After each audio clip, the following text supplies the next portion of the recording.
Mathew George. Okay, Mathew ജോർജിൽ നിന്ന് തുടങ്ങുന്നു. Mathew George, ലളിതമായ ഒറ്റ ചോദ്യമേ ഉള്ളൂ. ഡീൻ കുര്യാക്കോസ് 1,71,000 വോട്ടുകൾക്കാണ് ഈ മണ്ഡലത്തിൽ നിന്ന് പോയത്.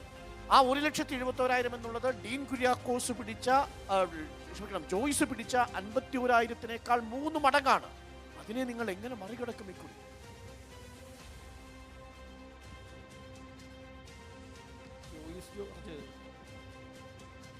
ഈ തെരഞ്ഞെടുപ്പിൽ വലിയ ഭൂരിപക്ഷത്തിൽ വിജയിക്കാൻ പോവുകയാണ്. ഇടുക്കി പാർലമെന്റ് മണ്ഡലത്തെ സംബന്ധിച്ചിടത്തോളം പാർലമെന്റ് മണ്ഡലത്തിൽ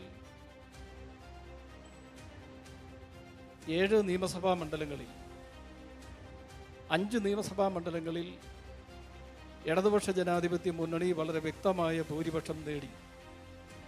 ഈ പാർലമെന്റ് മണ്ഡലത്തിലെ മഹാഭൂരിപക്ഷം വരുന്ന തദ്ദേശ സ്വയംഭരണ സ്ഥാപനങ്ങളിൽ വലിയ ഭൂരിപക്ഷത്തിൽ ഇടതുപക്ഷ ജനാധിപത്യ മുന്നണി അധികാരത്തിലിരിക്കുകയാണ്.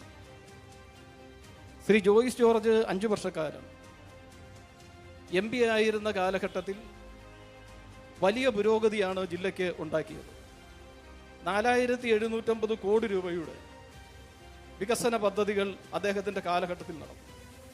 290 ചർച്ച പാർലമെന്റിൽ അദ്ദേഹം സംഘടിപ്പിച്ചു. 545 ചോദ്യങ്ങൾ ചോദിച്ചു. 9 സ്വകാര്യ ബില്ല് അവതരിപ്പിച്ചു. അങ്ങനെ ഇന്ത്യ രാജ്യത്തെ ഒരു പാർലമെന്റ് അംഗം, ഒരു ലോക്സഭാ അംഗം എന്നുള്ള നിലയിൽ ഏറ്റവും ശ്രദ്ധേയമായ പ്രവർത്തനത്തിനാണ് അദ്ദേഹം. മോശമല്ലായിരുന്നല്ലോ, 90% അറ്റൻഡൻസ് ഉണ്ട്. അദ്ദേഹത്തിൻ്റെയും ഉണ്ട് സ്വകാര്യ ബില്ലുകൾ. അദ്ദേഹവും ചർച്ചയിൽ പങ്കെടുത്തു. സംസ്ഥാനത്തെ ഏതൊരു MP-യെക്കാളും മികച്ച ആവറേജിലാണ് അദ്ദേഹത്തിന്റെ പെർഫോമൻസ് ലോക്സഭയിൽ. അതൊക്കെ ഡോക്ടർ പറയുന്നതാണെങ്കിലും നമ്മുടെ നാട്ടിലെ ജില്ലയിൽ ഇടുക്കി പാർലമെന്റ് മണ്ഡലത്തിൽ അത് ആളുകൾക്ക് അനുഭവേദ്യമായിട്ടില്ല. ഞങ്ങൾക്ക് ബോധ്യമില്ല. കാരണം ഈ ജില്ലയിൽ ഒട്ടേറെ പ്രശ്നങ്ങളുണ്ടായി. ആ ജില്ലയിലെ പ്രശ്നങ്ങളിലൊന്നും നമ്മുടെ പാർലമെന്റ് അംഗത്തിൻ്റെ ഇടപെടൽ കണ്ടില്ല. ഏറ്റവും പ്രധാനപ്പെട്ട ഒരു കാര്യം, നമ്മുടെ ഡീൻ കുര്യാക്കോസ് MP ആയതിനു ശേഷം 15 ആളുകൾ ഇവിടെ വന്യജീവിയുടെ ആക്രമണം കൊണ്ട് മരണപ്പെട്ടു. 1972 ഇന്ദിരാഗാന്ധി ഇന്ത്യയുടെ പ്രധാനമന്ത്രി ആയിരിക്കുമ്പോൾ കൊണ്ടുവന്ന ബില്ലാണ് വന്യജീവി സംരക്ഷണ നിയമം. ആ വന്യജീവി സംരക്ഷണ നിയമത്തിന് എതിരായി ഇന്ത്യൻ പാർലമെന്റിൽ അദ്ദേഹം ഒരക്ഷരം ഉരിയാടിയിട്ടില്ല. എന്ന് മാത്രമല്ല, അദ്ദേഹത്തിൻ്റെ നേതാവ് രാഹുൽ ഗാന്ധി വയനാട്ടിൽ MP ആണ്.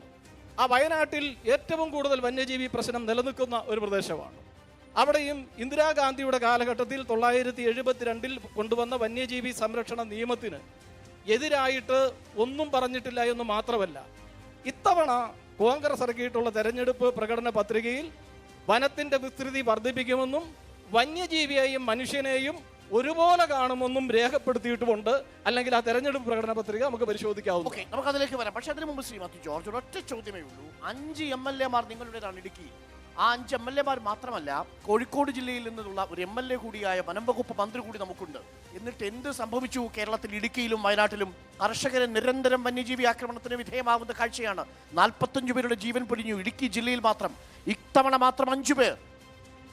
അതുമായി ബന്ധപ്പെട്ട് നമ്മുടെ കേന്ദ്ര നിയമം, വന്യജീവി സംരക്ഷണ നിയമത്തെ മറികടക്കണമെങ്കിൽ കേന്ദ്രത്തിൽ തന്നെ ആ വന്യജീവി സംരക്ഷണത്തിന് ഭേദഗതി ഉണ്ടാവണം. അതുണ്ടാവാതെ അത് മറികടക്കൽ പ്രായോഗികമല്ല. അതായത് വന്യജീവി ആക്രമണം ചർച്ചയായാൽ അത് ജോയ്സ് ജോർജിന് അനുകൂലമാകുമെന്നാണ് താങ്കൾ. ജോയ്സ് ജോർജിന് അനുകൂലമാകും. ശരി, സേനാപതി.